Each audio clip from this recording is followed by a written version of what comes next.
Olá, tudo bem com vocês? Sérgio Cévolo em mais um episódio na medida certa.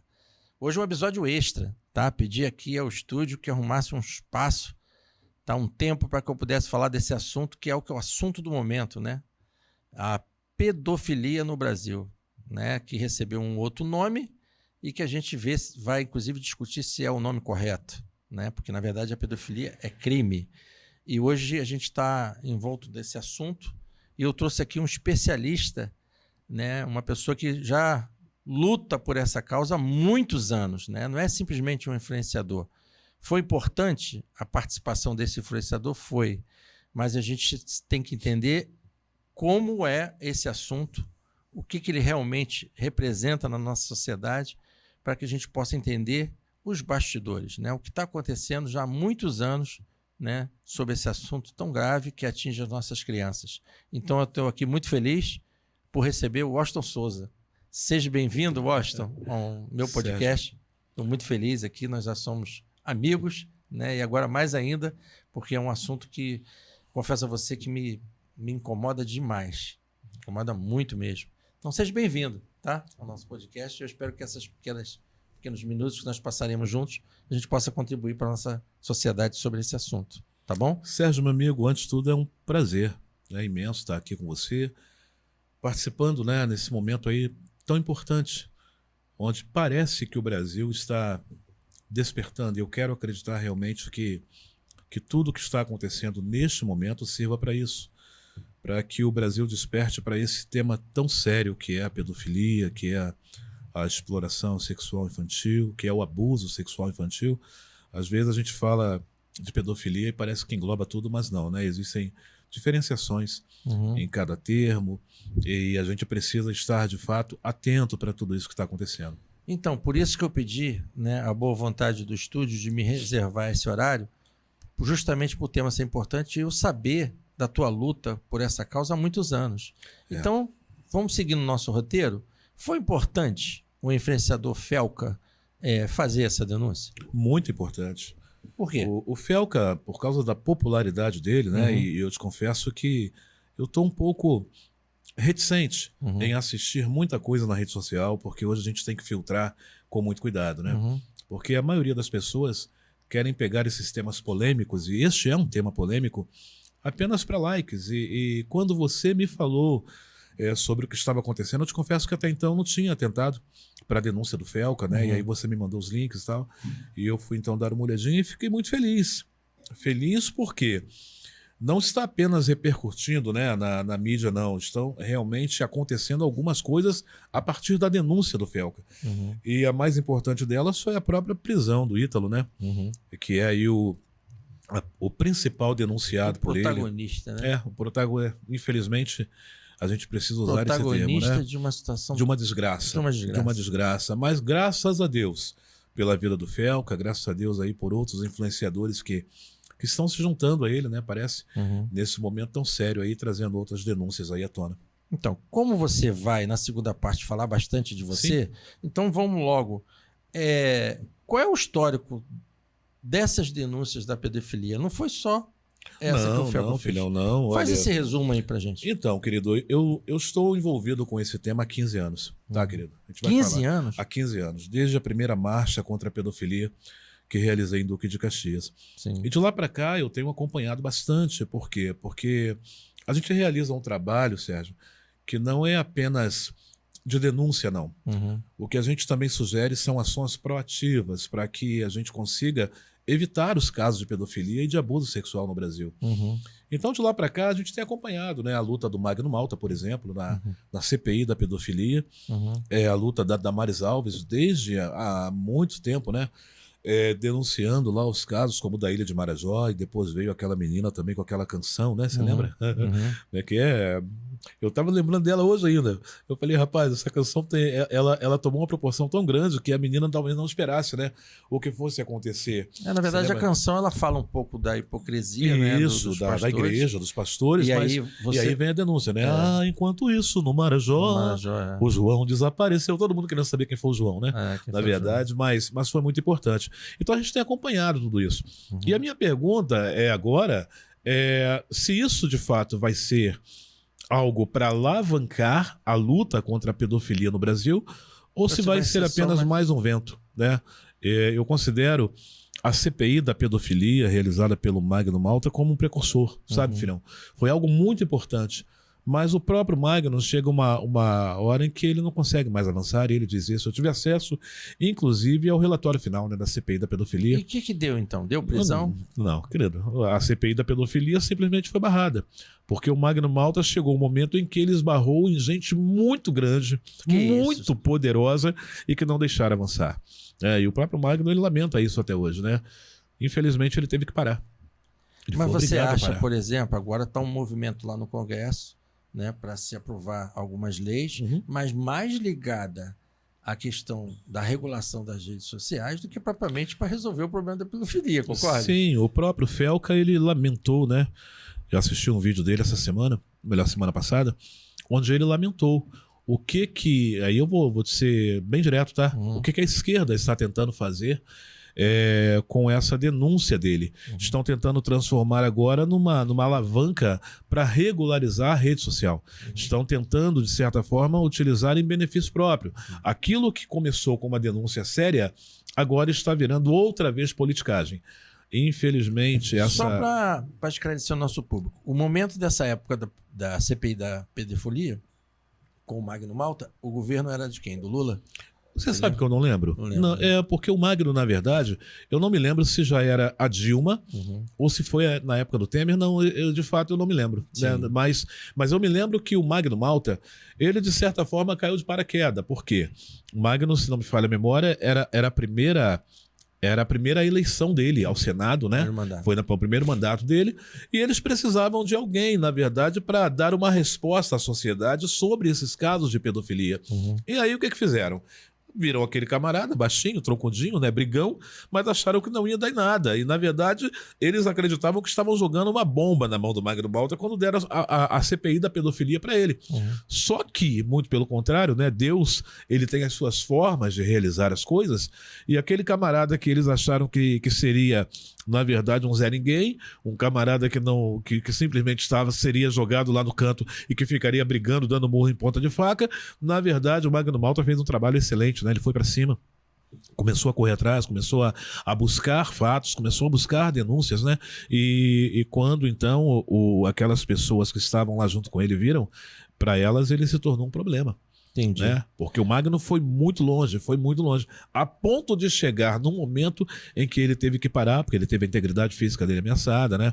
E os próprios companheiros dele, quer dizer, companheiros de política, né, vamos dizer assim, não colegas, mas companheiros de Congresso Nacional e de Judiciário, de muita coisa, não deixaria adiante, porque tinha muita gente séria e muito grande envolvida. Porque você sabe que uma comissão parlamentar de inquérito, ela pode, não está dizendo, né? Ela pode iniciar um processo criminal. Sim. Desde o momento que ela faz a apuração, consegue dar nome aos bois, e ali se gera um processo, um inquérito, e esse inquérito vai ter que ter uma solução. Sim, na verdade. Então, se não houve, desculpe com todo o respeito ao Magno Malta, claro, né? Foi um esforço em vão. Em vão, é verdade. Então, trazendo agora para a tua realidade, porque eu te trouxe aqui, porque eu sei que você é uma autoridade no assunto, então eu vou passar agora, pedir para o André passar, tu contando um pouco dessa sua trajetória em luta, né? Já que tem 15 anos de história. 15 anos que a gente está nessa guerra. Pouquinhas fotos que a gente separou, mas dessas fotos você poder contar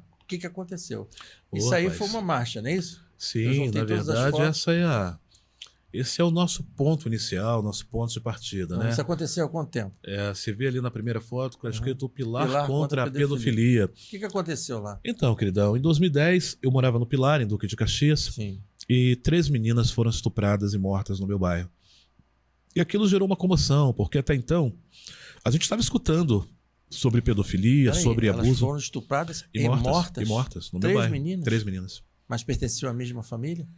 Não, ou eram próximas umas das outras. Tá? Eram próximas. E crianças na faixa aí de 10 anos, 9 anos. Que coisa horrível. Sim. Isso repercutiu na época, né? Repercutiu muito no Pilar, repercutiu no Duque de Caxias. E foi descoberto, então, que os abusadores, né, eram 2 homens, um pai e um filho. Que uma das meninas, inclusive, foi morta e enterrada dentro da casa deles. Eles fizeram uma cova e depois saíram às ruas como se estivessem também ajudando os pais, né, a procurar. Eram próximos dos pais. Cara, entende? Algo assim terrível, terrível, terrível. Não, você fala, eu imagino. Dá um arrepio, amigo, entendeu? Por dentro. Ô, Sérgio, você não tem noção desses 15 anos, sabe? O que a gente viu, o que a gente acompanhou de perto, tá? Começamos aí, né, com esse projeto. Pela data que você falou, 2010. realmente tem 15 anos. 2010. Né? Nós estamos em 2025. E aí, mano, o que aconteceu? Eu sempre fui muito proativo, sabe, Sérgio? Aquela foto tá muito linda, aquele olhar tristinho, tá vendo? Quebrando o silêncio. Sim, amigo, sim. Parece, de repente, até que ela era uma amiguinha da... verdade, sabe? Foi muito forte tudo isso, foi muito forte. Só e na chuva, né? O pessoal foi pra rua na chuva. Foi pra rua, na chuva. Eu vou te falar uma coisa, no dia, rapaz, eu mesmo fiquei em dúvida se valeria a pena fazer ou não, e realmente a gente conseguiu mobilizar. Esse grupo que está aqui na foto de baixo, né? Com aquela faixa no meio, ali já é o final, não é o início não, ali já é o final, Sim. com as faixas colocadas ali no chão, e o final terminou ali com cerca de 50 pessoas, mas no total o grupo tinha 140 pessoas. É que no meio do caminho o pessoal foi passando perto de casa, ainda foi, né, saindo um pouquinho, mas...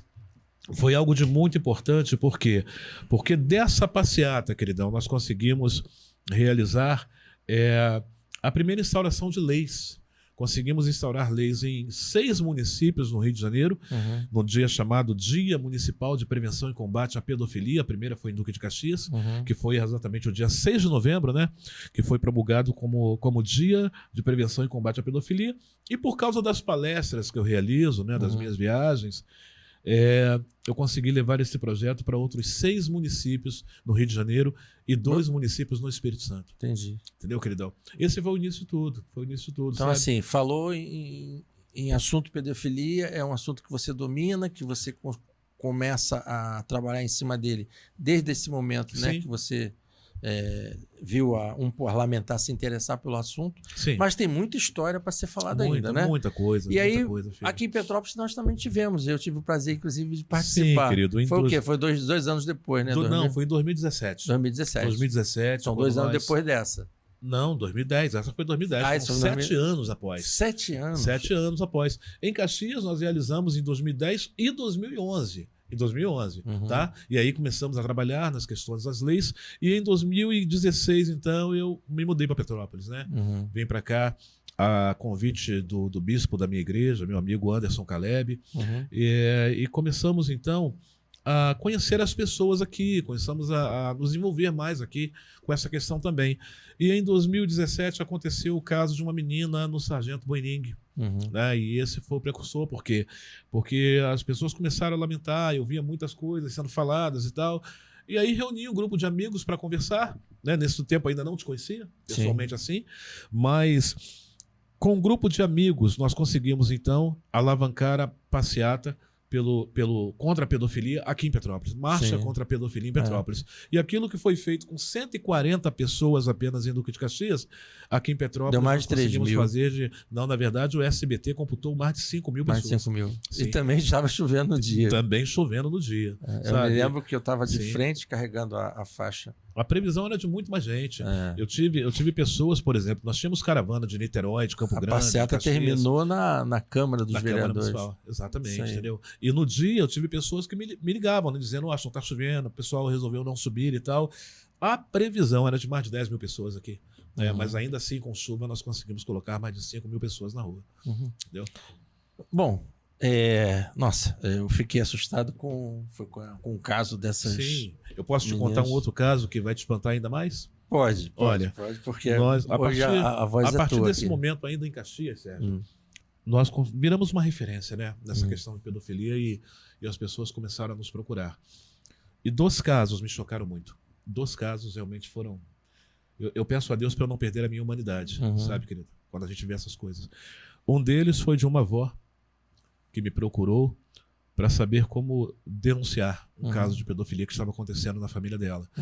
E ela descobriu que a sua neta de 2 anos de idade estava sendo abusada pela própria mãe. Você tem noção, amigo? Pela própria mãe.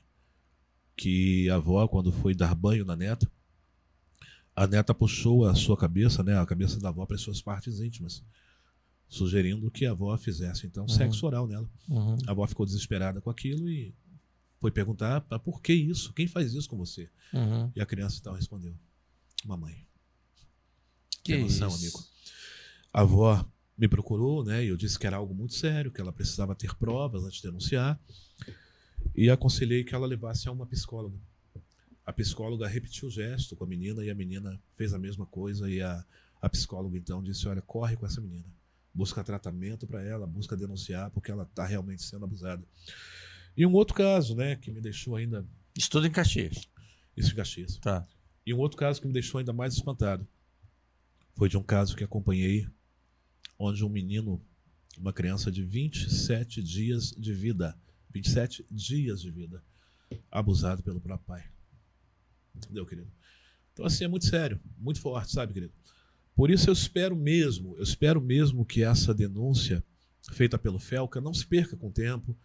Espero mesmo que não seja mais um vento, sabe, que passe, que sopre e que daqui a pouco as pessoas simplesmente esqueçam, porque infelizmente esses casos de abuso sexual infantil no Brasil têm sido tratados dessa forma. Apenas alguns movimentos que surgem de vez em quando. Sabe o que eu fico... Mas que depois somem. Não sei se você concorda comigo, irmão, mas o que eu fico triste é que as nossas crianças são indefesas, né? Sim, amigo. Entende? Sim, E amigo. nós temos uma legislação que é o ECA, que ampara, que ela já prevê isso, né? Ela já prevê uma série de artigos que protegem as crianças, mas a minha preocupação é tipo assim, se existe uma legislação, existe as denúncias, chegou a ter uma CPI lá no Congresso e parece que, devido a essa reportagem que repercutiu, o Felca teve 48 milhões de visualizações. Então, assim, o que fazer? Na tua visão, o que fazer para que realmente as nossas crianças sejam protegidas? Há um texto bíblico, sabe, querido, que diz o seguinte, que nós não devemos nos conformar com este mundo, mas que devemos ser transformados com a renovação, pela renovação da nossa mente. Ok, queridão? Nós precisamos renovar a nossa mente, sabe, Sérgio? Nós precisamos passar a enxergar estes problemas na sociedade de forma diferente. Desculpa aqui, eu vou te pedir desculpa várias vezes aqui, tá, queridão? Porque eu sou muito direto. E sabe qual é a minha visão sobre tudo isso, queridão? É que a gente simplesmente finge que se importa. Mas a gente não se importa de fato, Sérgio.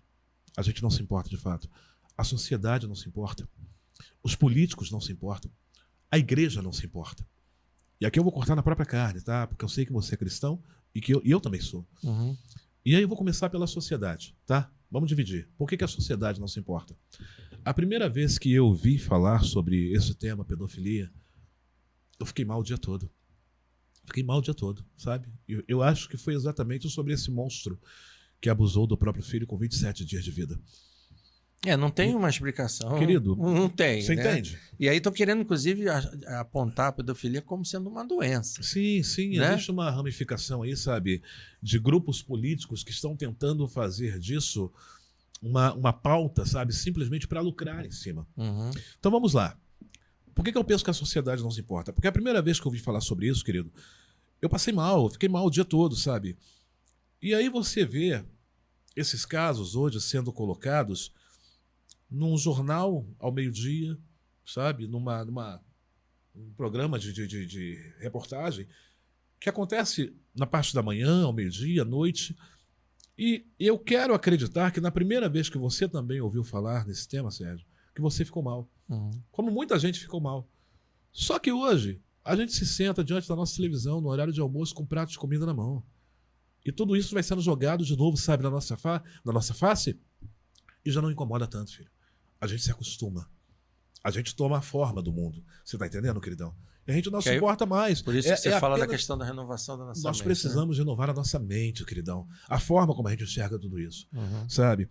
E por que eu falo também aqui que a política não se importa? Vou te falar. Desculpe te contar, mas fica à você vontade. tem totalmente razão, porque isso aí parece que na verdade é a ponta do iceberg. Isso aí. Por debaixo, meu amigo, tem muito mais coisa. Eu tô sabendo, tá lá parado, graças a Deus está parado, eu espero que fique lá. Mas tô sabendo, por exemplo, que tem projetos lá no Congresso inclusive de uma lei que aprova o incesto. Então, assim, você vê que está realmente essa mudança que você fala, está totalmente... Os valores, e aí eu costumo dizer o seguinte, não se trata de ser conservador ou de direita. Não, filhão. Nós estamos falando de valores. Esse termo agora que o Felca trouxe, ele deu um outro nome, né? A adultização das crianças, não é isso? Que é você não respeitar o prazo que a própria psicologia explica da necessidade da criança viver como criança. Formação da criança. Então, acho que o que foi o que o Felca levantou foi isso. Foi trazer a criança para uma realidade que não é a que ela deveria estar vivendo. A criança deveria estar brincando, deveria estar na escola, deveria estar com seus amigos, enfim, deveria estar curtindo a fase da infância. Exato. E essa infância está sendo comprometida. Aí entra a pedofilia como um crime grave, previsto em lei, mas que, como não estão respeitando mesmo, é o que você falou, vai acabar se tornando uma coisa normal. É mais um crime. Não é um crime. É um crime hediondo. É um crime que realmente... Enfim, eu não consigo nem palavras para resumir, entende? Então, assim, vamos tentar direcionar, para a gente não colocar muito nossa emoção, direcionar um pouco mais a nível objetivo. Ok. Então, as instituições que seriam protetoras dessas crianças, elas, na verdade, elas não estão protegendo. Não. Então, vamos lá. Começar pelo poder público. A CPI aconteceu e não deu em nada. O poder público, ele quer mídia. O poder público, ele quer like. O poder público, ele quer voto. Você entende?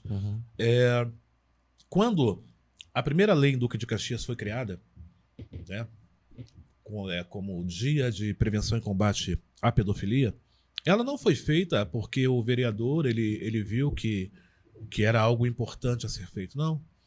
Infelizmente, essa lei foi criada por um camarada que apenas se aproveitou do momento. Ele mora ainda hoje no bairro do Pilar, era vereador em Duque de Caxias, é vereador em Duque de Caxias, e ele simplesmente se aproveitou do momento para poder colocar o seu nome na lei de prevenção e combate. Ok? Então, a política, ela quer se aproveitar. A instituição, ela quer se aproveitar. A instituição política. Não há vontade política. Sérgio, depois que nós fizemos aqui em Petrópolis a marcha, nós criamos um projeto chamado Casa da Esperança, que é o primeiro instituto, inclusive eu te mandei fotos. Nós vamos começar sobre da Casa da Esperança. Que é o primeiro instituto que dá amparo, além da vítima de pedofilia, à mãe. Por quê? A maioria dos casos de pedofilia no Brasil e no mundo acontece onde? Dentro da própria casa. Muitas mulheres que sabem que seus filhos são abusados, elas se calam. Por quê? Porque o abusador é o mesmo cara que sustenta. Você entende? Entendo. E aí como é que faz? Ela simplesmente pega as crianças e vai para debaixo da ponte? Mãe nenhuma tem que ir para debaixo da ponte com o filho, não, queridão. É o poder público que precisa dar solução para isso. E essa lei que nós criamos, da Casa da Esperança, é um instituto que, além de dar amparo à vítima de pedofilia, ela capacita profissionalmente as mães e depois, através de parcerias também com empresas ligadas ao governo, elas são colocadas no mercado de trabalho. Qual é a intenção, queridão? Tirar essa mãe o mais rápido possível da presença desse abusador, para que ela tenha amparo, de fato, com seus filhos. Infelizmente, queridão, eu vou te falar, olha, essa lei foi sancionada pelo ex-governador Wilson Witzel em 2019. E essa lei permite a cada município no Rio de Janeiro ter uma Casa da Esperança. Sabe quantas existem até hoje, Sérgio? Zero. Então, o André, vamos mostrar para o nosso público aí um pouco desse projeto aí. São as outras... Esse aí é você, né? Esse é por isso que eu deixei, né? Vamos lá, Washington Souza é casado, tem uma filha, é escritor com dezenas de obras literárias destinada à preservação dos valores familiares, pedagogo com especialização em terapia da família. Depois eu queria que você falasse um pouco isso. Até porque esse assunto parece que não é muito abordado dentro das igrejas, né? É autor dos projetos Marcha contra a Pedofilia, Lute pela Sua Família e Passeata pelo Fim da Violência contra a Mulher. Pautas extremamente importantes. Várias de suas ideias foram transformadas em leis e atualmente atua na gestão administrativa na época, né? Isso. Da FAETEC, Nova Cascatinha de Petrópolis. Pode continuar. Não, tranquilo. A justificativa dessa Casa da Acolhida seria a maioria dos casos de abuso sexual infantil, que você falou, né? E pedofilia ocorre no ambiente familiar. Né? O genitor é apontado como principal agressor, a mulher, geralmente sustentada pelo abusador, torna-se refém junto à sua prole, por não existir um órgão governamental na esfera federal, estadual ou municipal que lhes dê amparo nesta situação específica. Pode continuar? O objetivo da Casa de Esperança foi criada com a finalidade de dar amparo psicológico às vítimas de abuso sexual infantil, pedofilia em caso específico, através de uma atuação de profissionais na área de saúde, tudo aquilo que você está falando agora, Sim. né? Assistência social, educação. As genitoras receberão, além do tratamento, nas especificações citadas, capacitação profissional com o objetivo de se tornarem geradoras dos recursos, né, a serem utilizados para o sustento dos filhos, que aí um dos motivos para ela se calar é a dependência. Sim. Tem uma imagem financeira. ainda do projeto que foi criado. Tem. Pode continuar. Cadê? Aí o público-alvo, né? Criança e adolescente, vítima de abuso infantil, exploração sexual, pedofilia e as genitoras. Essa é a casa. Sim. Muito bonita, por sinal. Sim. Quem fez esse projeto para você lembra? Esse foi um grande amigo lá de Recife. Uhum. Ele fez em AutoCAD, um trabalho muito legal. Muito legal, né? Muito legal. Então ela teria todos esses amparos, né? Sim, Todos esses equipamentos, vamos falar assim. Pode continuar? Acho que terminei. Não, tem a lei. Ah, sim, a lei. A lei foi essa. Essa do Estado. Isso, autoriza o Poder Executivo a instituir o programa Casas da Esperança Uhum. do âmbito do Estado do Rio de Janeiro. 16 de outubro de 2019. Quero agradecer aqui, para não ser injusto, ao meu amigo, deputado Marcelo Dino. Uhum. Foi o camarada que esteve comigo o tempo todo na luta pela aprovação desse projeto. Ele ainda é deputado. Sim, é deputado. É. É deputado. Será que se tu procurasse ele hoje... Quer entrevistá-lo? Claro. Porque o que acontece? Não tem mais para esperar. Não, entendeu? não tem como. Veja bem, quando Sim. você começa a falar, me dá um arrepio, sei, entendeu? Porque isso, cara, é as nossas crianças, cara. Entendeu? Sim. É uma idade que, pelo amor de Deus, a gente não pode. Então, assim, se tem um projeto de lei, esse projeto de lei, ele não só tem que ser aprovado aonde ele já foi pautado, né? Sim. Uma vez, e geralmente acontece o efeito cascata. Quando a lei é boa, os outros municípios aderem também. Se você me permite, amigo, eu quero... E vários equipamentos podem estar trabalhando em conjunto. É claro. Ele necessariamente não vai zerar muita despesa. Eu quero aqui aproveitar o teu espaço, tá? Uhum. E já que essa Casa da Esperança ela foi criada a partir da marcha contra a pedofilia em Petrópolis, o meu sonho é que a primeira Casa da Esperança seja criada aqui. Por isso eu quero aproveitar o teu espaço aqui para fazer esse pedido ao meu amigo Ingo Ramos, tá? Prefeito, ajuda a gente. Entra nessa batalha de verdade. Tá, para que as nossas crianças petropolitanas sejam protegidas. Ele vai estar ouvindo, né? Porque nossos cortes geralmente são bem... Tem tido boas visualizações. Sim. E eu espero que realmente ele possa abraçar, porque tá aí, o projeto de lei tá aí, foi feito, né? Sim. Mas, pelo Estado, vamos tentar ver se a gente consegue falar com o Marcelo Dino. Sim, querido. Eu acredito que ele deve estar... Ah, com certeza. Vou mandar eu vou mandar um corte desse podcast para ele, tá? Vou fazer chegar nele. Vamos tentar. Ok. Agora, eu gostaria de mexer na ferida. Vamos lá? Comigo. Um pouquinho de história. Claro. Que você falou que ia começar a contar um pouquinho desse movimento, né? De muita liberdade, né? Mas não é uma liberdade, que eu costumo dizer que a liberdade tem alto preço. Não é uma liberdade, é uma libertinagem. Então, você fala aqui da declaração do ativista gay Michael Swift de 1900. Então, começa a contar um pouquinho dessa história, que aí a gente vai conseguir entender por que isso chegou a esse ponto. Perfeito. Uma das palestras que realizo nas igrejas, Sérgio, se chama A Ideologia de Gênero e as Novas Formações Familiares. Tá? E a gente conta a história da Sociedade Mata Shine. Depois dá uma pesquisada, se você quiser ir a fundo. Tá bom? Eu escrevi um livro, inclusive, sobre isso, chamado Para Educar Meus Filhos, que eu publiquei em 2014. A Sociedade Mata Shine ela foi criada em 1950 para proteção do público homossexual. Sim. Ok? Por quê? Em 1950, na década de 1950, os homossexuais eles eram considerados como loucos, eles eram considerados como transtornados psíquicos. E todo caso de homossexualidade na família, a família, sem saber como agir, enviava essas pessoas para manicômios. E lá eles eram maltratados com choque elétrico, com lobotomia. Né? Você sabe disso, né, queridão? Então a Sociedade Mata Shine ela foi criada a princípio para a proteção coletiva dos homossexuais nos Estados Unidos. Entendi. Isso aí, aconteceu em 1950, a partir de 1950. Entendi. E eles então vieram avançando. Eles conseguiram com o tempo criar leis, ok? Fazer com que a Sociedade de Psiquiatria Americana, me fugiu agora a nomenclatura correta aqui, Associação de Psiquiatria Americana. Com que APA, né, inclusive era o nome, era a sigla deles, com que eles conseguissem mudar o seu manual de diagnóstico e estatística. E a partir do ano de 1973, a homossexualidade passou a não mais ser considerada um transtorno psíquico lá, mas uma orientação sexual normal e adequada pela Associação de Psiquiatria Americana. Por que isso é importante para nós? O que tem a ver com pedofilia? É que à medida que eles avançaram, eles também consideraram que seria importante fazer com que a pedofilia também não fosse mais considerada um transtorno psíquico na nação americana, mas uma orientação sexual normal e adequada. Que isso? E eles começaram a trabalhar em favor disso. E aí, em 1989, esse camarada chamado Michael Swift, ele fez uma publicação na revista Gay Community News, declarando o seguinte: vamos sodomizar seus filhos. Olha só.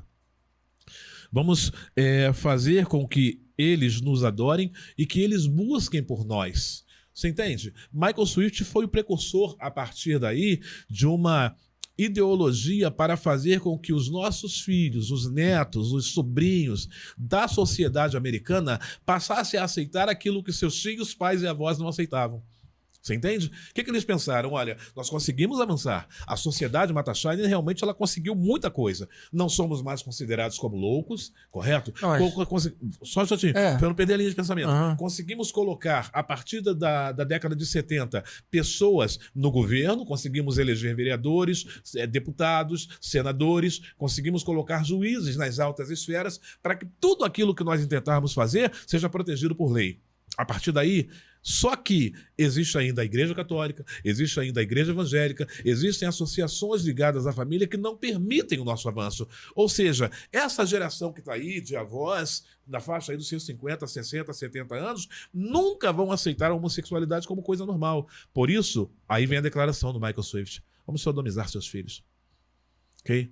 Vamos fazer com que as próximas gerações entendam isto como normalidade.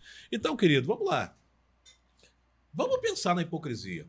A mesma esquerda que hoje está dizendo lutar, sabe, contra essa questão a partir do Felca, correto? É a mesma esquerda que também está lutando para permitir que crianças participem de passeatas gays. Como é que a gente entende isso? É um contrassenso. Para que eles estejam expostos a tudo isso. Ok? E aí quero declarar aqui: nada contra quem quer fazer o que quiser da sua vida, desde que adulto. Agora, queridão, querer fazer isso com as nossas crianças? Vamos pensar aqui, você lembra no passado aí um boicote que foi feito contra o Santander, quando ele apoiou, sabe, aquela exposição queer? Você lembra disso?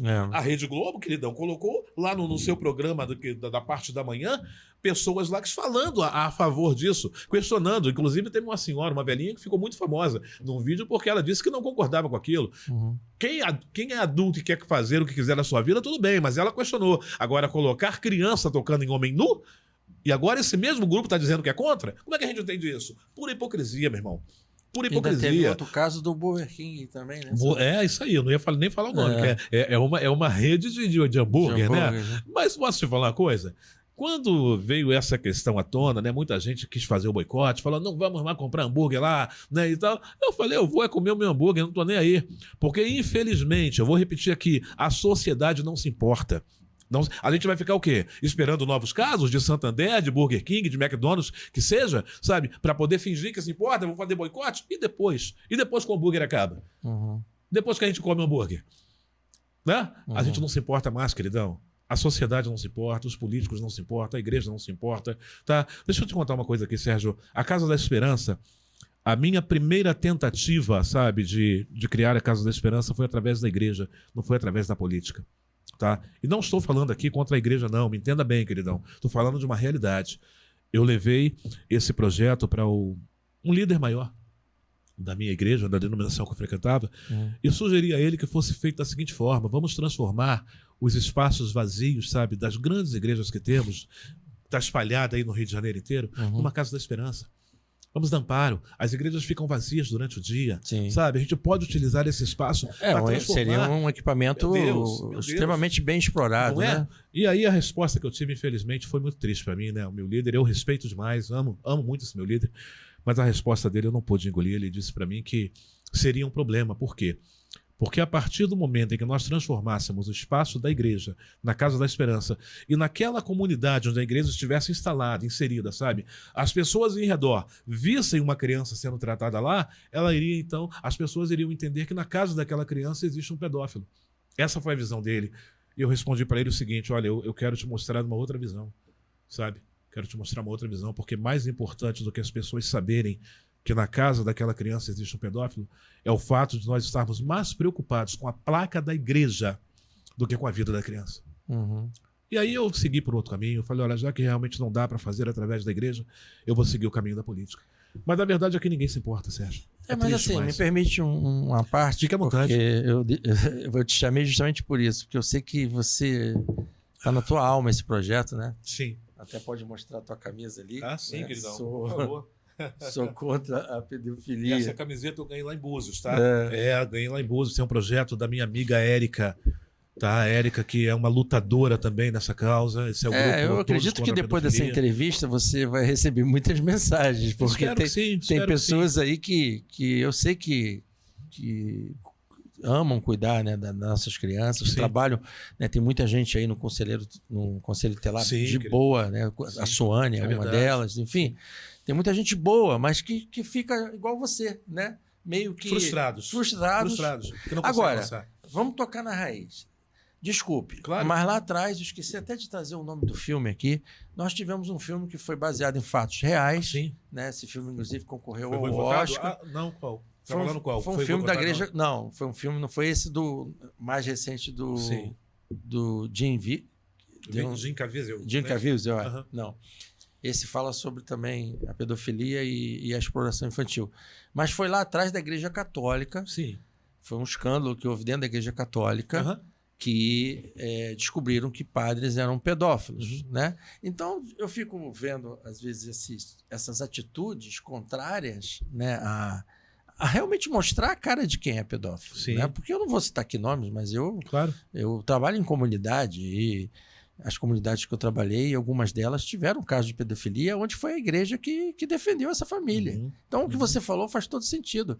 As instituições que abraçam as famílias são as primeiras a verem os problemas. Exatamente. Então, não pode fazer igual aquele macaquinho, né? Nada falo, nada vejo, nada escuto. Então, assim, sim. A teu ver, será que não é porque tem pessoas envolvidas? Muitas. É fato. E a Igreja Católica ela já reconheceu isso.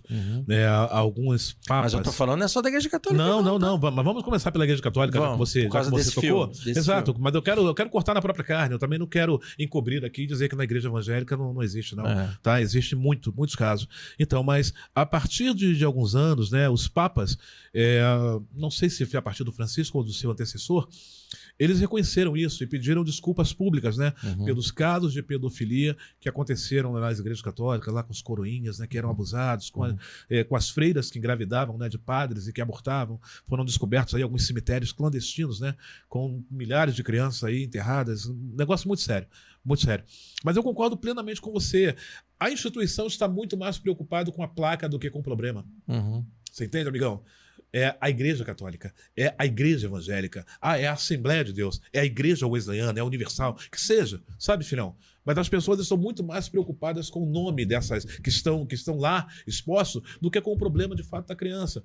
Ô Sérgio, eu lancei o livro, né, em 2021, chamado Monstros na Escuridão. Acho que eu mandei a capa para você, né? Também. Esse livro está disponível em e-book. Eu mandei por último agora para você. Esse livro está disponível em e-book para quem quiser, tá? E o Monstros na Escuridão, ele faz parte de uma trilogia, tá ok? O primeiro se chama Monstros na Escuridão, ele fala de pedofilia intrafamiliar, né? Que é a pedofilia ali no meio da família, né, dentro de casa. Esse foi o primeiro que nós lançamos. E estamos preparando outros 2 volumes, que é Monstros no Poder. E esse aí, rapaz, se eu não morrer antes, ele fala de pedofilia na política e no judiciário. Tá? E existe um deputado, um ex-deputado. Não tem federal, segurança particular, eu sei, não, né? não tenho, não. Existe um ex-deputado, sabe, um ex-político que infelizmente nesse momento ele está preso. E eu tive acesso a ele. E esse homem tem um dossiê que pode explodir Brasília. tanto na área política... Ele está preso hoje? Está preso hoje. Isso é uma dica que eu dou para você, tá? Esse homem está preso hoje.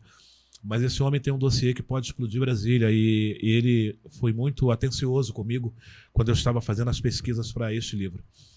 E por último, nós vamos lançar o 3º volume que se chama Monstros no Altar. Ok? Denunciando casos de pedofilia na igreja evangélica em especial. E por incrível que pareça, Sérgio, não se espante, eu vivi 2 situações. Alguns amigos meus, pastores, amigos mesmo, sabe, que souberam desse livro e me pediram para não publicar. Que disseram que eu estaria provocando um escândalo, simplesmente estaria provocando um escândalo desnecessário na igreja e que isso não daria em nada. E tive um outro momento, sabe, onde um pastor foi muito incisivo comigo e ele disse, olha, Deus não te chamou para isso. Deus não te chamou para isso, sabe?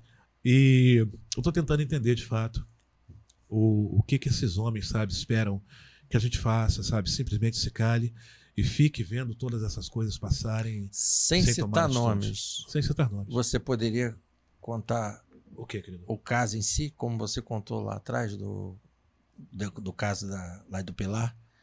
Por exemplo, não sem citar nome. Sim. Ele é um pastor? Sim, disso eu não posso...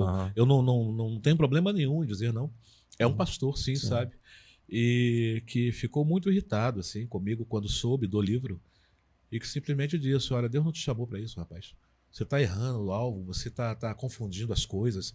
Você não está aqui na igreja para poder fazer denúncias contra, sabe, pastores, contra isso, não. A única coisa que você vai conseguir fazer é provocar escândalo. Desde o início, Sérgio, eu fui ameaçado, desde o início. Desde a primeira marcha lá em 2010, eu tive pessoas que me paravam e diziam assim, olha, você acha que com um bando de malucos aí andando no meio da rua, você vai conseguir acabar com os pedófilos do Brasil? Eu respondi o seguinte, falei, com certeza não. Eu tenho plena convicção que eu não vou conseguir acabar com a pedofilia no Brasil.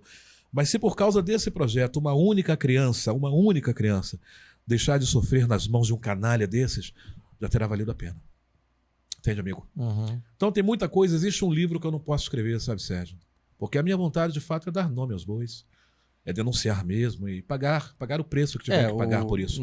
Um pouco a única diferença, aí vai o alerta, né? Sim. Que é o quê? Todo processo penal ali tem que começar com uma materialidade, né? Exatamente. Então, assim, uma denúncia ela pode ser feita, mas naturalmente, se ela não tiver embasada de provas, ela caduca. E realmente quem fica mal é a pessoa que fez a denúncia. É verdade. Né? Porque a mídia gosta de tudo. Sim. Que... Eu costumo dizer que tudo aquilo que é mal, dá ibope, já reparou? Sim. Aquilo que é mal dá notícia, você vê agora o que aconteceu com a explosão dessa publicação do Felca. Cara, mas realmente, se a gente não começar a entender que as nossas crianças são inocentes, elas não têm como se defender nem dos próprios pais, nem muito menos, né, de uma... Porque ali você vê também que existe uma responsabilidade muito grande da família. E a família, às vezes, ela tenta ir na sociedade pedir apoio a instituições que a protejam, como é o caso da igreja. Sim. Pô, se chega lá, né? Ô, meu irmão. Não existe essa proteção. É muito sério. Aí você não tem proteção dentro de casa. Você não tem proteção nas instituições que abraçam a família, como é a igreja católica, a igreja evangélica. E o Estado não faz nada. O que sobra para defender as nossas crianças? Sentar e chorar, querido. Entende? Sentar e chorar. Quando eu te chamei para fazer esse podcast extra, justamente por isso. O que a gente pode fazer? Irmão, se tu chegar para mim e falar que a gente tem que organizar outra passeata igual aquela, vamos organizar. Mesmo a sociedade. Porque quando as pessoas verem os cortes desse podcast, irmão, eu tenho certeza. Cara, tem muita gente que ficou extremamente abalada com essa publicação do Felca. Ainda mais, mais com esses seus comentários a respeito. Então, assim, a gente precisa fazer alguma coisa. Sim. Qual seria o caminho? A casa da... Então, existem pessoas que estão lutando nessa causa, tá, filho? Como citei aqui a minha amiga Érica, lá de Búzios. Existem várias pessoas que estão, sim, lutando. O anonimato nos protege. De certa forma, sabe, Sérgio? O anonimato nos protege. Eu conversei com você esses dias, não sei se você lembra, eu tô querendo acabar com a minha rede social, né? Com a minha rede social. Porque de 2010 a 2025, agora, eu realizei coisas que, se eu tivesse a mídia que tenho hoje, talvez eu não tivesse conseguido realizar. O anonimato me protegeu. enquanto estavam todo mundo aí batendo demais, né, no Silas Malafaia, que agora também se tornou aí denunciado pelo Alexandre de Moraes, enquanto estava todo mundo aí preocupado com o Magno Malta, em 15 anos nós conseguimos avançar, levar, sabe, as leis para esses 6 municípios em Duque de Caxias, 2 municípios no Espírito Santo, né? 2 leis aprovadas na LERJ, através lá do meu amigo Marcelo Dino. Com esse mesmo conteúdo, né? Com esse mesmo conteúdo, você entende, amigo? Então, assim, existem pessoas anônimas que estão fazendo muitas coisas, Sérgio, muitas coisas. Só que chega uma hora, rapaz, que a gente esbarra em situações que nos frustram. Quando eu vejo essa sua fala, dizendo, cara, vamos lá, vamos fazer... Isso me alegra muito, sabe, Sérgio? Isso me alegra muito de ver que ainda hoje existem pessoas que querem se levantar, que estão sentindo na carne tudo isso. Mas quando a gente esbarra, sabe, exatamente naquelas pessoas que poderiam estar fazendo e que simplesmente estão utilizando esta causa para benefício próprio, a gente acaba desanimando, sabe, amigo? Isso traz um certo desânimo para nós. Vou te contar um fato aqui, tá? Em 2011, não foram 140 pessoas em Caxias. Foram cerca de 700 pessoas. Só que deveriam ter sido 5 mil.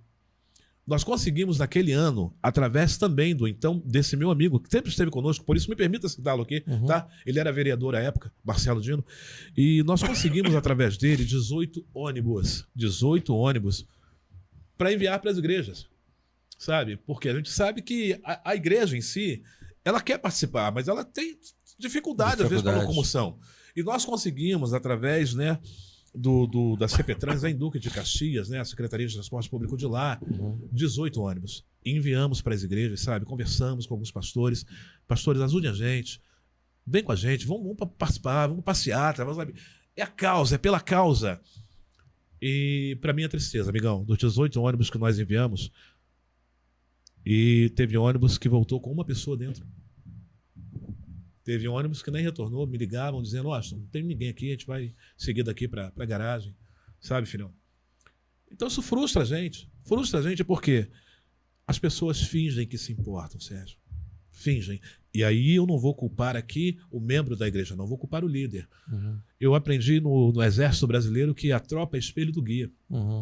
Você serviu o Exército? Servi a Marinha, é exatamente então, isso. A tropa é espelho do guia. E quando o líder apenas finge que se importa, qual é a tendência natural? É que as pessoas também não vão se importar, Sérgio. Não vão. Sabe, filho, eu me sinto de certa forma usado. Me sentia de certa forma usado quando percebi que aquele mesmo líder que me convidava para estar na sua igreja no mês de maio, por exemplo, que é o mês da família, para estar falando sobre esses assuntos, era o mesmo que estava levando, sabe, depois na eleição, um candidato de esquerda colocando no seu púlpito e enchendo bolsa de dinheiro. Esse camarada de fato se importa com família? Esse camarada de fato se importa com pedofilia, se importa com aborto, se importa com essas pautas que a gente defende? Não, não, irmão. Então, de certa forma, eu acabei me sentindo usado por esses homens e hoje eu não me permito mais isso. Hoje, quando alguém me convida para estar numa igreja fazendo uma palestra, eu vou entrar na rede social desse cara. Então, me sinto até honrado, né, por você ter aceitado o Pô, convite. eu sei quem é você. Eu sei quem é você, Sérgio. Eu sei qual é a sua luta, sabe? Eu sei qual é a causa que você defende, eu sei qual é o lado que você se coloca. Sabe, queridão? Eu entendo que você, como um homem público e tendo esse espaço aqui, você, para ser justo, você abre espaços. Eu quero te parabenizar por isso. Você abre espaço para que as pessoas se defendam aqui, você abre espaço para que as pessoas se exponham aqui. Sim. Mas eu sei qual é o seu lado, eu sei qual é a sua causa, eu sei o que você defende. Por isso que eu estou aqui. Mas eu me senti durante muito tempo usado, sabe, Sérgio? Muito usado por essas mesmas pessoas que dizem defender a família, mas que, na verdade, estão usando as pessoas, inclusive a mim, em benefício próprio. Entendi. Tá, querido?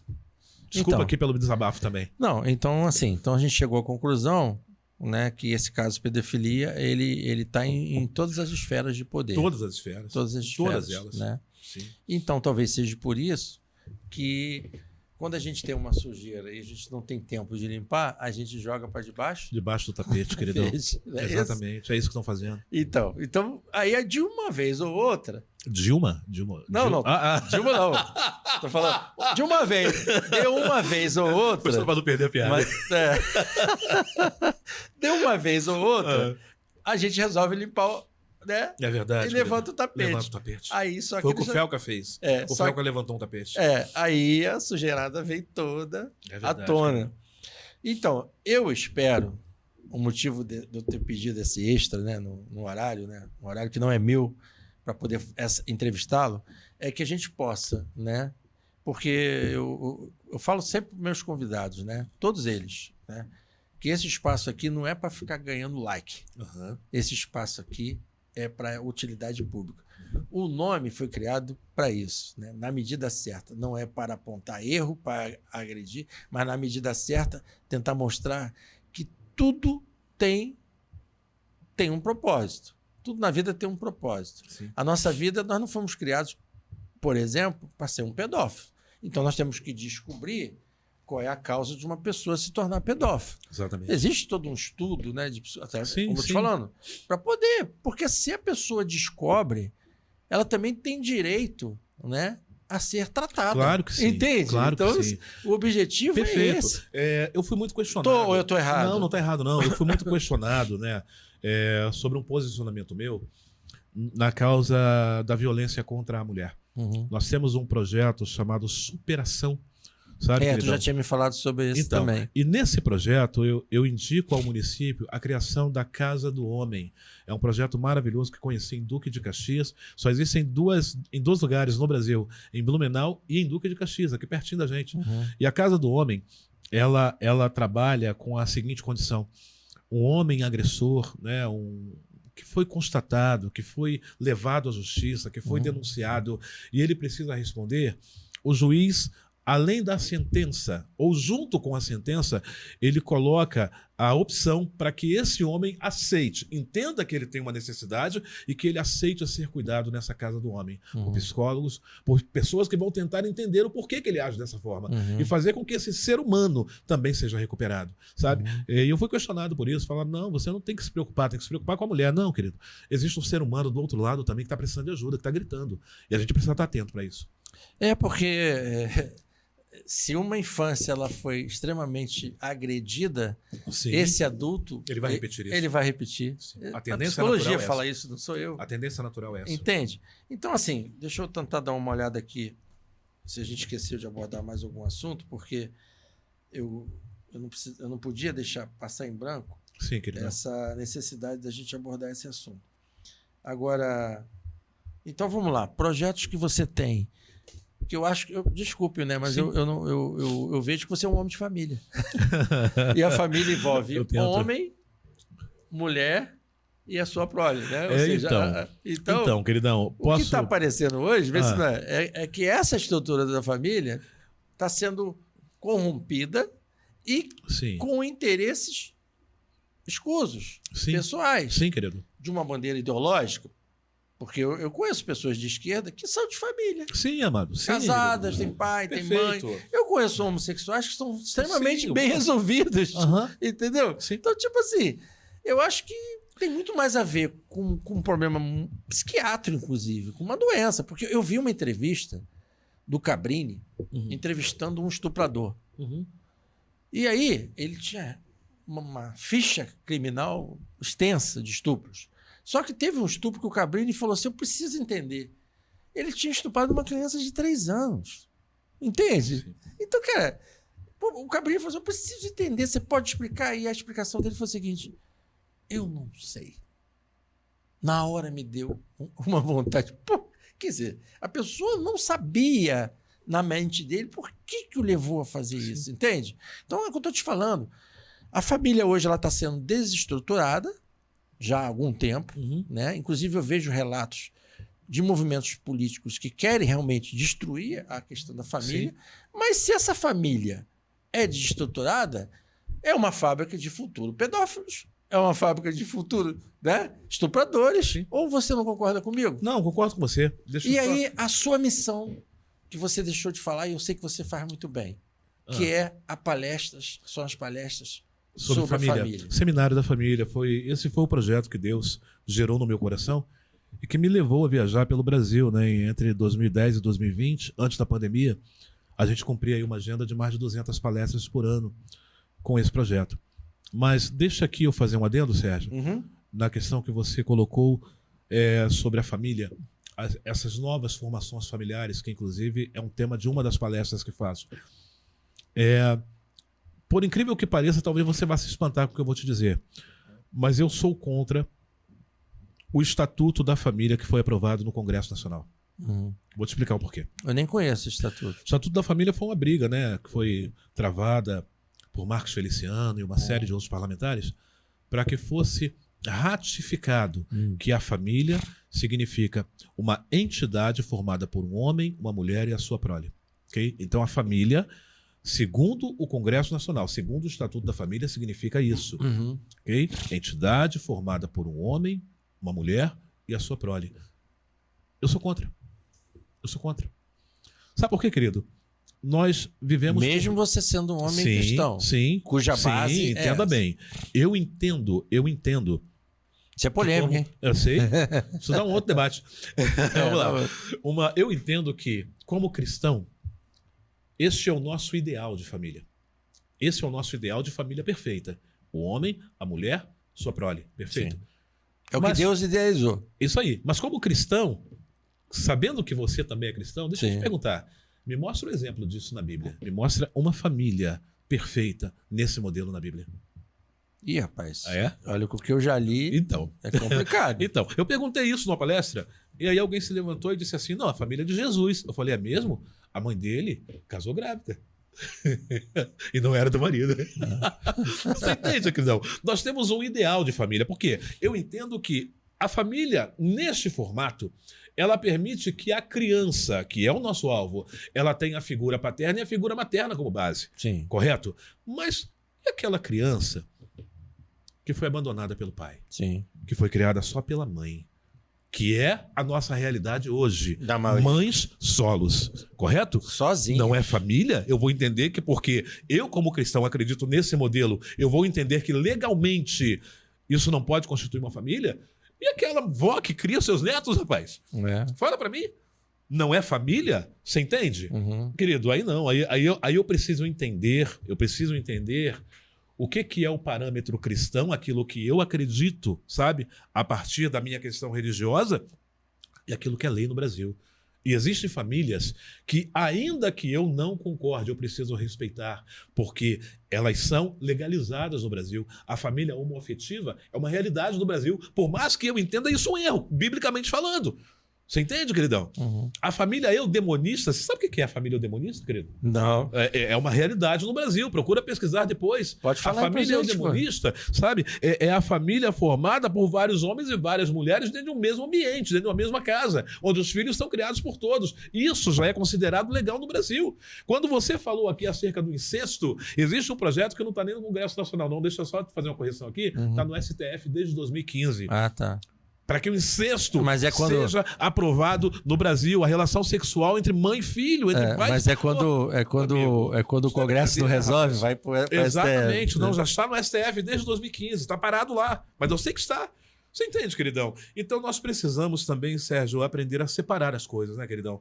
Porque eu sou muito emocional, cara, eu sou muito emotivo. Como do mesmo jeito que você falou que a tua carne treme, a minha também treme quando eu vejo essas coisas. Mas nós precisamos entender que nós vivemos num país por parâmetros legais. Nós precisamos aprender a respeitar as leis. Por que tem tanto crente aí hoje? Desculpa, tá? Eu tô cortando na carne. Não, se envolvendo em problemas. Eu estive num debate, Sérgio, com Jean Willis em 2012.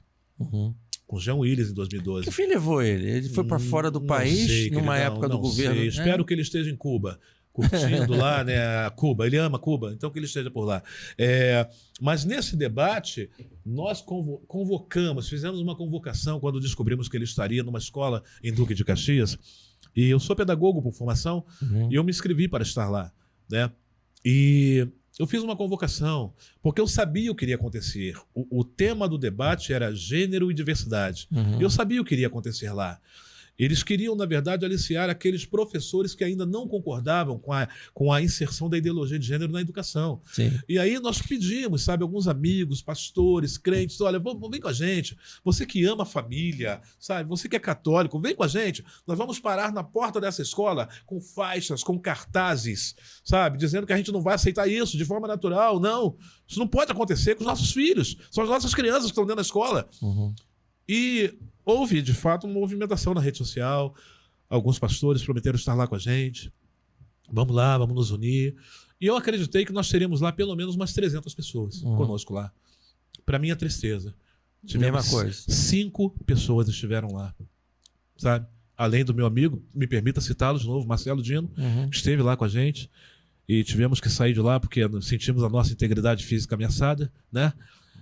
Estive lá minha grande amiga também, quero mandar um beijão para ela aqui, Maria do Socorro, Maria Lima, sabe, que esteve lá com a gente também, é uma outra guerreira, tá? Até se você me permite, se você quiser trazê-la aqui para entrevistá-la, é uma menina de ouro, sabe, que faz um trabalho também muito bom nessa área.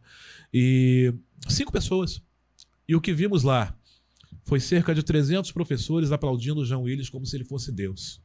E ouvimos, sabe, de alguns professores dizendo a seguinte frase: vamos transformar cada sala de aula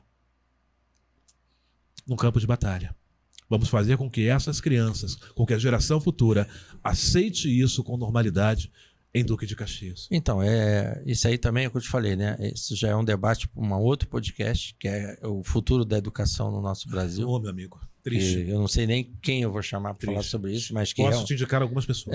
Porque realmente é um assunto muito delicado. Sim. E é o que já está acontecendo, né? Infelizmente, a gente vê isso toda hora, né? Nas nossas universidades, na nossa escola. Volto a dizer, nesse último final de semana, além da denúncia do Felco, passou o ambiente escolar em diversas cidades, os alunos se degradando em campo de guerra, sabe? Um negócio assim fora do comum. Então, assim, é engraçado, né, que o tempo passa muito rápido quando o assunto é sério e tem muito assunto. Então, eu queria que você tentasse agora finalizar para a gente essa sua postura, né? E explicando, então, depois dessa história toda, como ativista e defensor da causa contra a pedofilia, você dá essa diferença, então, o que é pedofilia, Sim. o que é o abuso infantil e o que é a exploração sexual infantil. Então, queridão, a pedofilia... Porque agora surgiu um outro nome, adultização. Na verdade, assim, querido... Que eu acho que é a junção disso tudo. Na verdade, né? Vamos lá, a adultização... não respeitar A adultização, ela já foi chamada em tempos anteriores de erotização infantil. Isso. Tá? É fazer com que a criança se comporte como adulto. É fazer com que a criança vista roupas de adulto. Inclusive roupas, né, que vão despertar a sua libido, a sua sexualidade. É a sexualização da criança, sabe? Quanto mais precoce possível. Isso é uma pauta, inclusive, da esquerda. Porque eles acreditam que fazendo com que a criança seja erotizada o mais cedo possível é o princípio da destruição da família.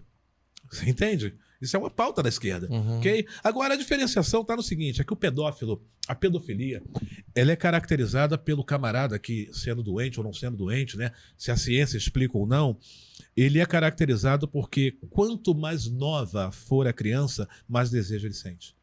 Porque existem aí casos que a gente pode ver... Isso já é explicado psiquiatricamente? É uma vertente, vamos dizer assim, tá? Que o pedófilo ele é caracterizado pelo desejo por crianças pré-púberes, né? Como elas são denominadas. Por que a gente vê esse pai, como eu citei aqui, sentindo desejo pelo filho de 27 dias de vida, sabe? O pedófilo, à medida que uma criança... aquele caso que me chocou mais foi o da avó que descobriu que a mãe usava, né? Então, mas o pedófilo, à medida que a criança vai crescendo, ele deixa de sentir desejo por ela. Existem casos assim, por exemplo, tem filmes, inclusive, que falam sobre esse tema. Um deles, acho que é O Quarto de Jack, onde uma mulher é sequestrada, uma criança ainda é sequestrada, e ela é abusada, gera um filho do camarada e tal, e depois de um determinado tempo, ele já não quer mais ter relações com ela. Por quê? Porque ela cresceu. Você entende? Então o pedófilo, ele sente tesão por crianças, especificamente. Outra coisa é o abuso sexual infantil, ok? E aí já não tem mais a questão da idade. É alguém que vai sentir desejo por adolescente, por criança, entendeu?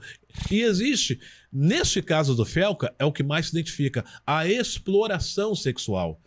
Por quê? É o ter lucro financeiro a partir da utilização da criança para a erotização, você entende, queridão? Mas aí esse lucro sexual. É porque também tem cliente, né? Não, exatamente. Tem quem gosta. Exatamente. Aí ele vai fornecer o material para o pedófilo. E, infelizmente, queridão, com o consentimento dos pais, na maioria das vezes. Sim, isso que aí foi o claro caso também. do Felca. Que foi o caso. Os pais lá da menina, como é que era o nome dela? Esqueci, a Camilinha. Camilinha. Camilinha, que concordavam com aquilo, sabe? E que lucravam com aquilo. Então é importante a gente deixar esse esclarecimento para que as pessoas entendam do que se trata. Pedofilia, mas é o que eu te falei, a a legislação já prevê. Sim. O ECA prevê a punição dos pais quando isso acontece com as crianças. Né? Os pais têm que ser responsabilizados. Sim, querido. Tá? Sim. Porque a culpa tem que ser de alguém. Cara. Sim, querido. Tem que a criança é inocente. Sim.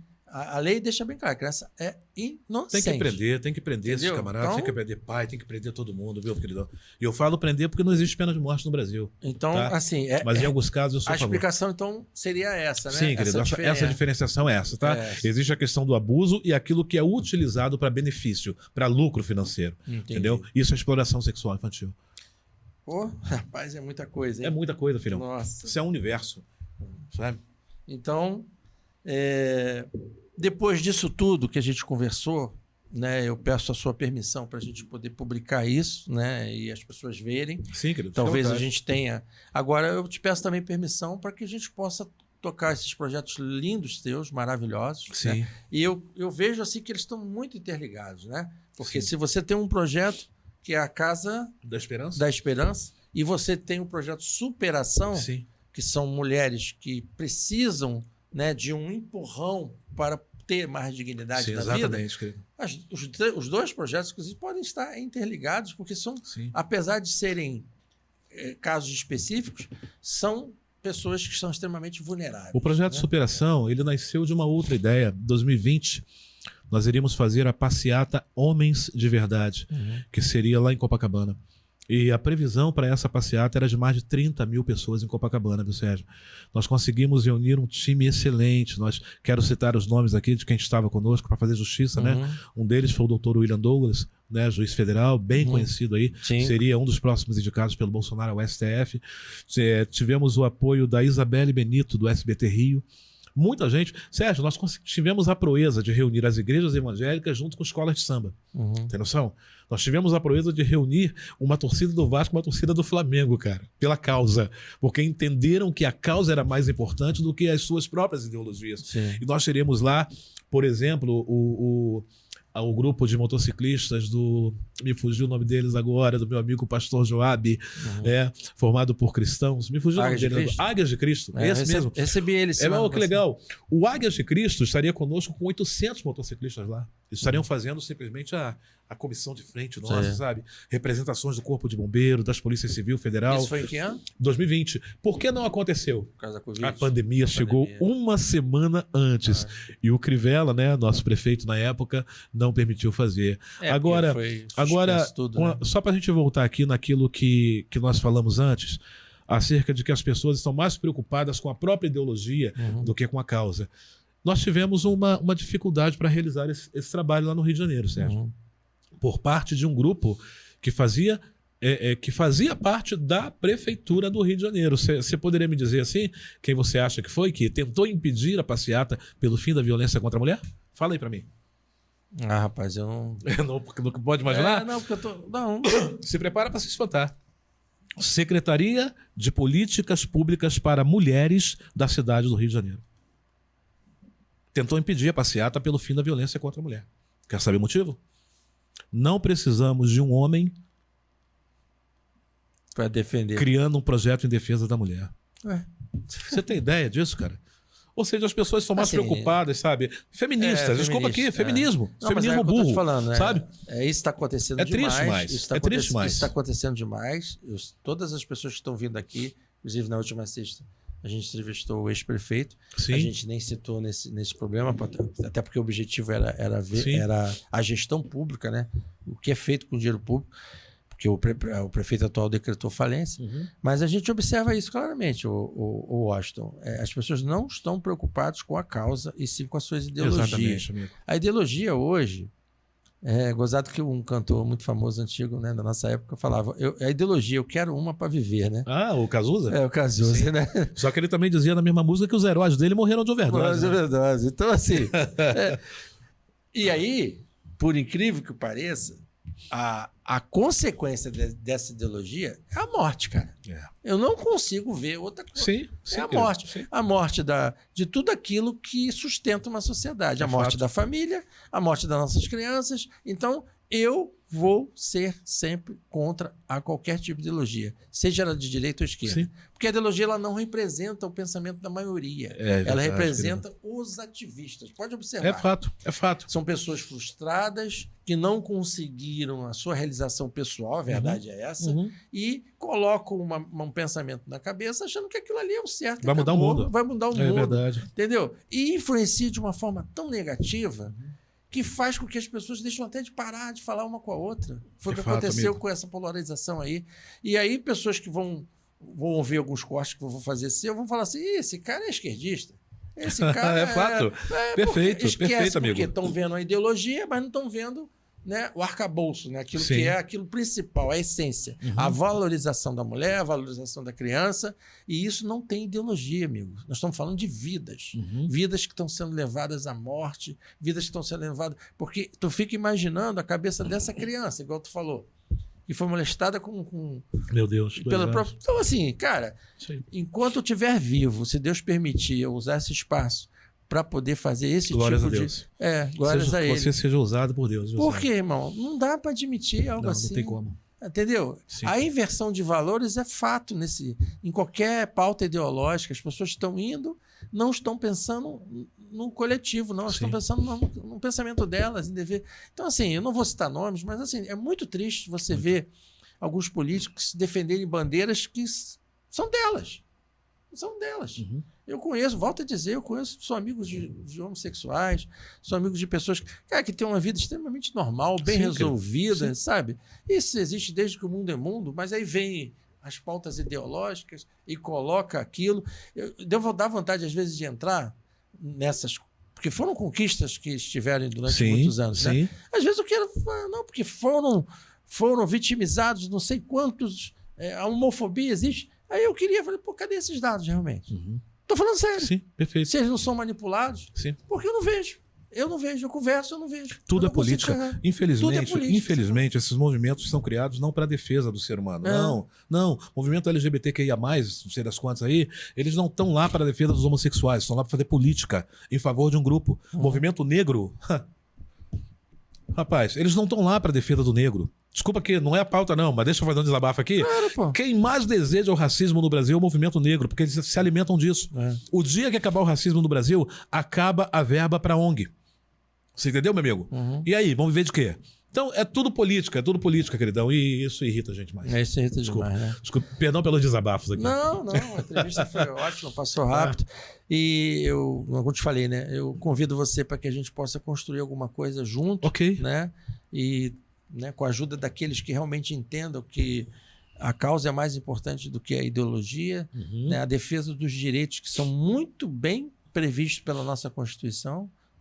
Nós temos leis que protegem as crianças, que protegem os direitos civis. Nós temos os direitos humanos, que são pautas importantíssimas, que não podem estar na mão de ideologias, entende? Não podem. Essas pautas não podem. Elas têm que ser universais. Perfeito.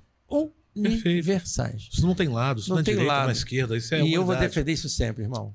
Correto. Tá? Então, olhando para aquela câmera ali, dá o seu recado. Palavras finais? Palavras finais. Se você me permite, então, eu quero aqui começar mandando uma mensagem para o meu prefeito, Ingo Rames. Ingo, vem com a gente nessa causa, vamos fazer a primeira Casa da Esperança aqui em Petrópolis. Nos ajude nisso. Não por política, não para ser reeleito, não, vamos fazer porque isso vai mudar a vida de milhares de crianças que moram em Petrópolis, que estão aí, rapaz, gritando por socorro. Eu quero colocar também à sua disposição, à disposição da secretária da Mulher, que não sei quem é, o projeto Superação. É algo que vai mudar também a história de muitas mulheres na nossa cidade. E eu quero também me colocar à disposição de todos os vereadores, com exceção de 2. E vocês sabem quem são. Com exceção, não me procurem. Vocês 2 não me procurem, tá? Mas eu quero me colocar à disposição dos demais vereadores aqui para fazer com que isso saia do papel e se transforme numa realidade para a nossa cidade. Quero agradecer a você, viu, Sérgio? Obrigado. Obrigado demais por esse espaço. E eu te confesso que este programa de hoje, ele me trouxe esperança através da tua fala, sabe? E eu pude aqui reviver algumas coisas que já estavam esquecidas lá no passado. que eu comecei com muito ímpeto, mas que com o tempo isso foi morrendo dentro de mim. Eu quero permitir e pedir a Deus que essa chama seja reacesa. Porque a gente não faz isso aqui de forma eleitoreira, nada. Muito pelo contrário, nós conseguimos avançar com essa pauta, com essas leis, com a Casa da Esperança, sem que eu nunca tenha sido eleito para nada. E nós não precisamos disso, a verdade é essa. Nós precisamos de gente que queira fazer de fato, que queira mudar esse país de fato. Não apenas com palavras, não com ideologias, como você falou. Não. Vamos para a rua, vamos fazer de verdade. Tá? Verdade. Obrigado, querido. Quero mandar um grande abraço aqui para o grupo agora do qual eu faço parte, que é o PL Integração, que é a área dos negros do PL, né? Minha presidente, tá? Minha preta conservadora, meu amigo Gustavo, pai de 5, quer dizer, pai de 5 agora, né? Não sei se daqui para amanhã vai ser pai de 6, pai de 10, são grandes amigos, tá? Que tenho tido aí o prazer de conhecer. Um grupo de negros que não se vitimizam, mas que vão para a luta, que vão para a rua, que vão para a guerra, para mudar a história desse país. Beijo do coração de vocês, galera. Gente, mais um podcast na medida certa, né? A conversa é tão boa, tem sido tão boa aqui nesse espaço que o tempo voa, né? Então, muito obrigado. Espero que vocês tenham gostado. Assistam, sigam lá a minha página, né, Na Medida Certa, no canal no YouTube. Procuram assistir, né, todo o episódio para vocês entenderem, né, todo o contexto das nossas entrevistas. Foi um prazer enorme ter você aqui, tá, Washington? Prazer meu. Um grande abraço e até a próxima. Beijo no coração.